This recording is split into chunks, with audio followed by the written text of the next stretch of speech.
गांव के अंदर एक फूस की मड़ाई जिसमें मोहन अपनी पत्नी सुमन के संग में रहता है।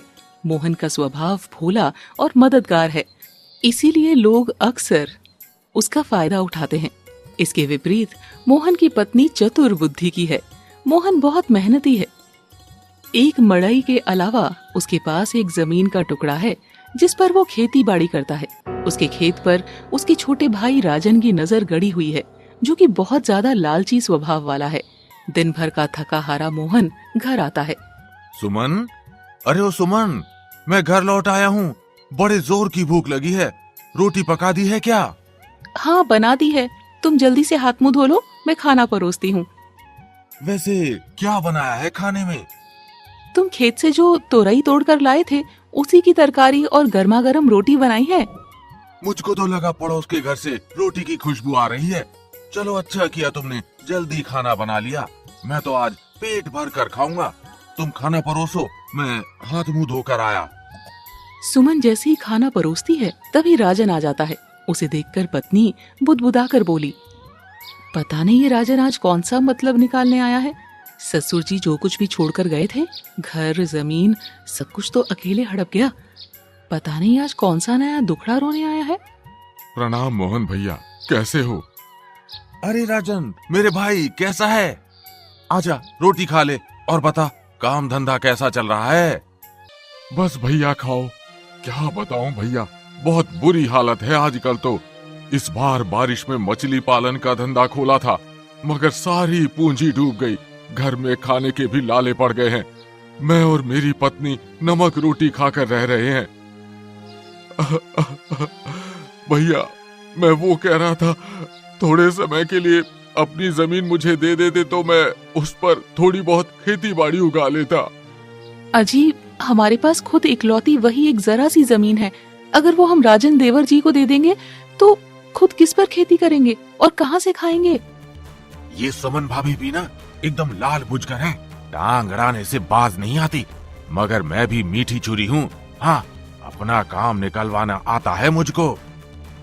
चिकनी चुपड़ी बातें करके राजन मोहन का खेत ले लेता है। राजन उस जमीन पर कब्जा कर लेता है। लगभग 5-6 महीने गुजर जाते हैं।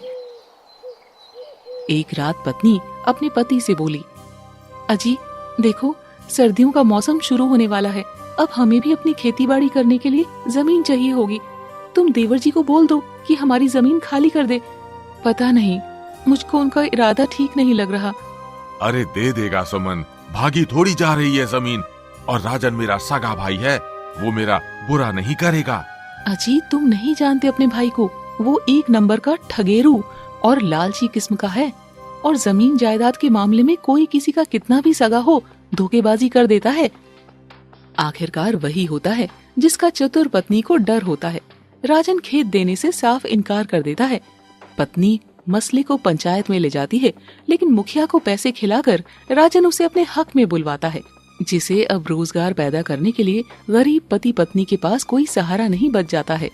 घर की माली हालत बहुत कंगाल हो जाती है। अनाज भी खत्म हो जाता है। क्या बात है सुमन, अभी तक चूल्हा बंद पड़ा है? आज खाना नहीं बनाओगी? डबडबाई आंखों से रसोई को निहारते हुए पत्नी ने कहा, अजी घर में बचा ही क्या है बनाने को। मुट्ठी भर चावल भी तो नहीं है कि पका दूं। ये सुनकर मोहन उठ खड़ा होकर जाने लगता है। अजी कहाँ चल दी अब तुम? जा रहा हूँ, देखता हूँ किसी का खेत बोने का काम मिल जाए तो। घर में कम से कम अनाज भी तो चाहिए ना। ठीक है जी, जाओ, मगर जहाँ भी काम करना पैसे की बात पहले कर देना, वरना ऐसा ना हो कि हर बार की तरह इस बार भी लोग तुम्हें ठग लें।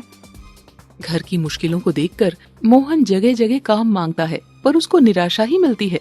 आखिर में वो गांव के सबसे कंजूस जमींदार के पास जाता है। सेठ जी, कोई काम मिलेगा? अरे क्या बात है, गधा खुद मेरे पास चलकर मूर्ख बनने आया है। ये तो बड़ा सीधा है, मैं इससे मुफ्त में काम करवाऊंगा। बताइए जमींदार जी, काम देंगे? अरे बिल्कुल, काम की थोड़ी कमी है, मगर मेरी एक शर्त है। कैसी शर्त है जमींदार जी? मैं तुम्हें 10 कट्ठे की जमीन दूंगा, तुम्हें उसे जोतना होगा और फसल बोना होगा। अगर तुम दिल लगाकर काम करोगे तो 1 महीना पूरा होने पर मैं तुम्हें तनख्वाह दूंगा। जी मुझे मंजूर है। तो लो, इस पर अंगूठा लगा दो। मोहन ने शर्त मंजूर कर लिया। जमींदार ने उसे बहुत ही बंजर खेत पर फसल लगाने को दे दिया, जिसमें कुछ भी उगाना असंभव था। भोला भाला मोहन कड़ी मेहनत से हल चलाकर खेत जोतकर बीज बोता है, खाद पानी डालता है।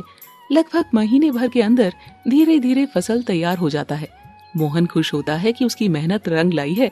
वो महीने पूरा होने का इंतजार करता है। 1 महीना होने वाला है। ये गधा मोहन तो शर्त जीत रहा है। ऐसे तो मुझको इसे तनख्वाह देना ही पड़ेगा। मुझे अब चतुराई दिखानी होगी। वैसे खेत की फसल भी पक गई है। आज रात को ही मैं पूरी फसल कटवा लूंगा और इस मूर्ख को कह दूंगा कि गधा खेत चर गया, तब मुझको पैसे नहीं देने पड़ेंगे। जमींदार रातों रात फसल कटवा लेता है और इल्जाम मोहन पर डाल देता है कि उसके ध्यान न देने से गधा खेत चर गया। तुम्हारी वजह से मेरी फसल बर्बाद हो गई। मूर्ख कहीं के, कितने महंगे बीज खाद खरीदा था मैंने। तुम्हारे चक्कर में गधा सारी फसल चर गया। अब तुम्हें 3 महीने मेरे यहाँ मुफ्त में काम करना पड़ेगा। हे भगवान, अब क्या करूं? सुमन को क्या कहूँगा घर जाकर? मैं तो ना घर का रहा ना घाट का।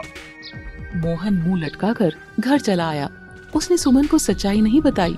इधर जमींदार उसे हर दिन में कई कट्टा जमीनों पर से कपास की फसल तुड़वाता, तो कभी खेत से आलू निकालकर बोरी में लदवाकर घर तक मंगवाता, जिससे बेचारा काफी ज्यादा थकावट के चलते मोहन घर जाकर बिना खाए पिए ही सो जाता। अब सुमन, जो कि सब देख रही थी, सोच में पड़ जाती है। दाल में कुछ तो काला है। पिछले 2-4 दिनों से रोज रात में घर आकर रोटी भी नहीं खाकर सोते। कहीं जमींदार इनसे ज्यादा मेहनत तो नहीं करवा रहा है।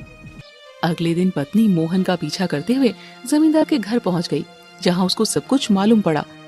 दैया रे दैया, ऐसे तो ये जमींदार मेरे पति का खून चूस जाएगा।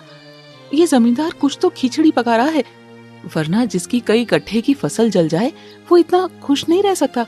मुझे इस पर नजर रखनी होगी।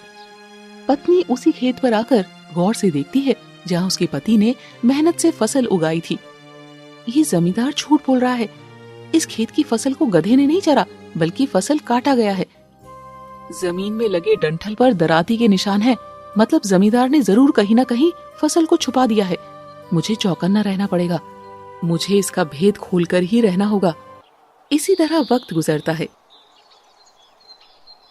एक दिन सुमन जमींदार को एक गोदाम में जाते हुए देखती है। सारी फसल वही थी, जिसे देखकर जमींदार ठाका मारकर हंसते हुए बोला,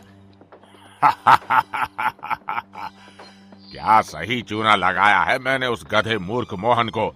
जिस खेत से मुझे कभी फायदा नहीं हुआ, उसने मुझको फायदा कराया। मेरी बंजर जमीन पर सोने जैसी फसल उगाई और मैंने रातों रात उस फसल को कटवा कर छिपा दिया और कह दिया कि खेत गधा खा गया। देखो कैसे मुफ्त में मेरे घर में काम हो रहा है।